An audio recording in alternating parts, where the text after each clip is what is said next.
All right, so here's number 18. Kepler, so this is an actual exoplanet. Exoplanets being, of course, planets around other stars. Um, that's the designation of this particular planet. There was actually a satellite called Kepler that was in use for many years. It's no longer use. It doesn't work anymore, basically. And it found lots and lots of exoplanets. There currently is another. Um, there's another uh, satellite called TESS. Um, and depending on when you're listening to this, TESS has found a lot of. It's either currently working or um, you know will it's actually a pretty young satellite as of the time of this recording, so that it should be out up there for many years to come. At any rate, this particular exoplanet is orbiting a star that happens to be exactly one solar mass. All right, so we can do a lot with that. So once we can, so it says what is the orbital period in days, round to two places past the decimal, and they give us the semi-major axis as zero point 0.2 AU. All right, so so right away. This is for part A, and of course you can see there's the answer. It's going to be 32.67 days. All right. So right away we know that A is equal to zero point 0.2 astronomical units, and we can also, since it's orbiting a star that happens to be exactly the same mass as our sun, you can use the original Kepler's third law. A cubed is equal to p squared. All right, so we can figure out what p is.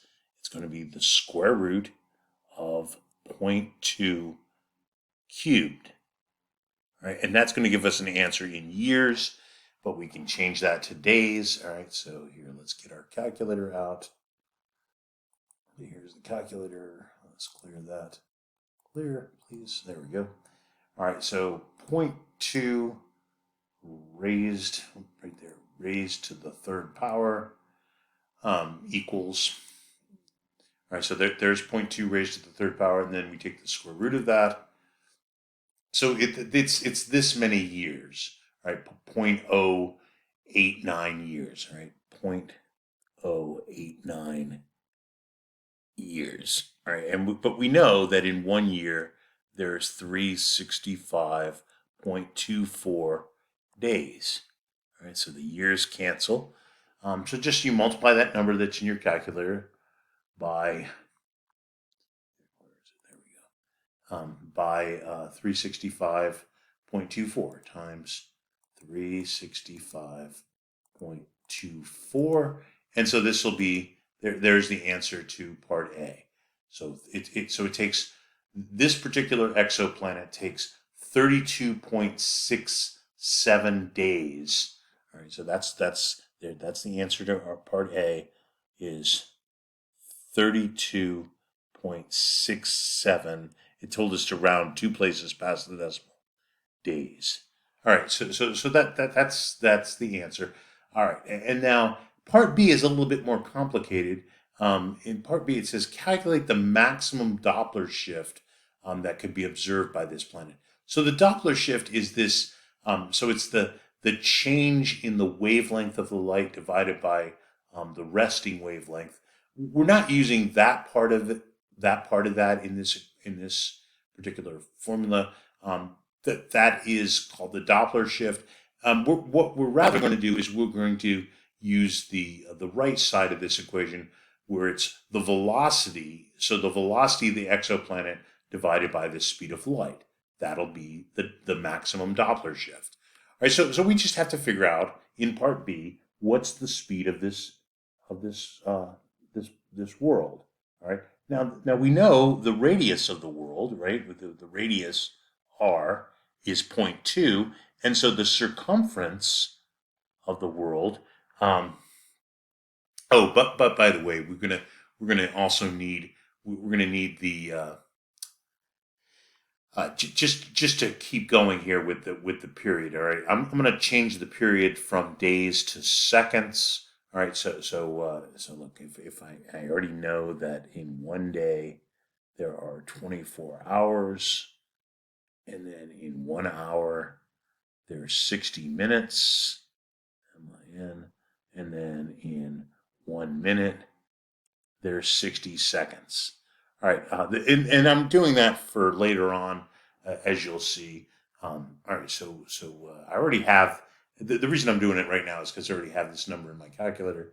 So I'm just going to say times 24 times 60 squared, right? Or 60 times 60, okay, equals. All right, so this is the number of seconds it takes exoplanet Kepler um, 1656b to go all, that's just the designation of the planet, to go all around, all the way around. So it's more than 2.8 million seconds. All right, so here, let me just write that. So I'm going to store that in my calculator and use it later.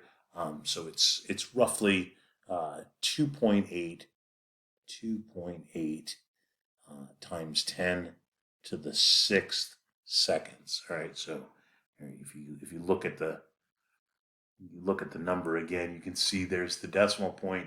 So it's 6 places. So if I move the decimal point to the left 6 places, that would be 2.8 times 10 to the sixth. All right. Anyhow, so I've stored that. It's in my calculator.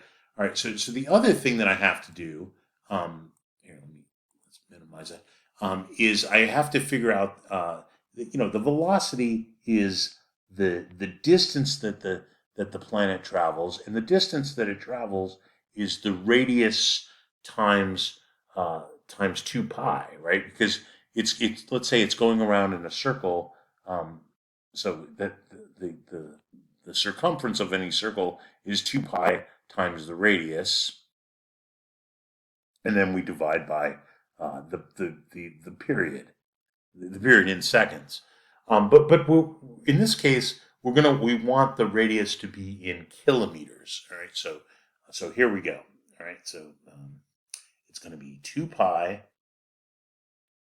and our radius is given to us right here as 0.2 AU, 0.2 astronomical units. But I already know that in 1 AU, there's 150. But this is on the equation sheet. 150 million kilometers.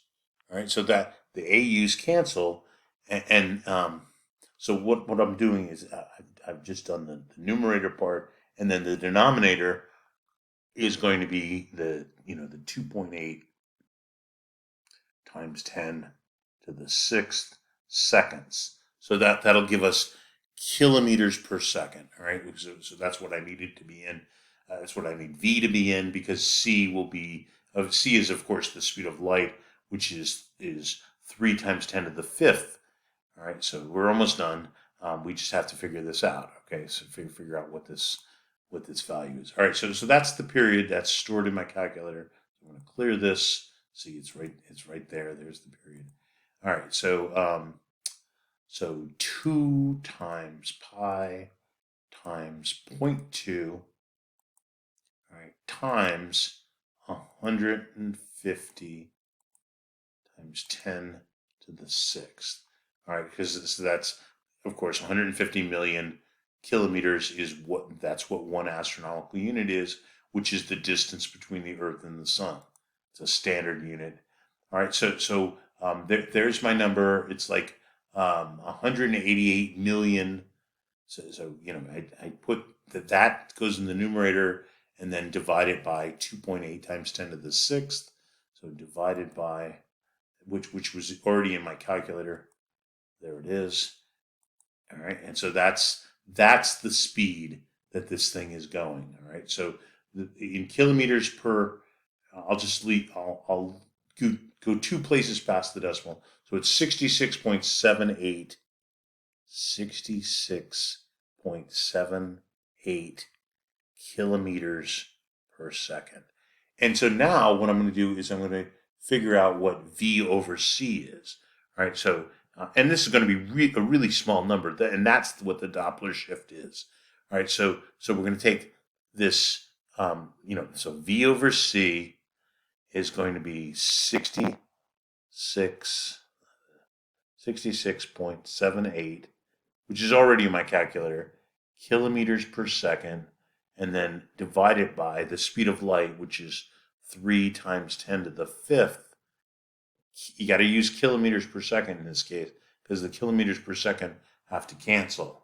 Because the Doppler shift is just a numerical value. As you can see up here, the value is roughly 2.23 times 10 to the minus fourth. A very small number, but we're about to get that, all right? So there's the speed of the planet, you know, the planet, this exoplanet Kepler 1656b, right? And that now, if I divide by the period that the planet takes in seconds, right? So divided by, remember that was under my memory recall, right? And so that's, no.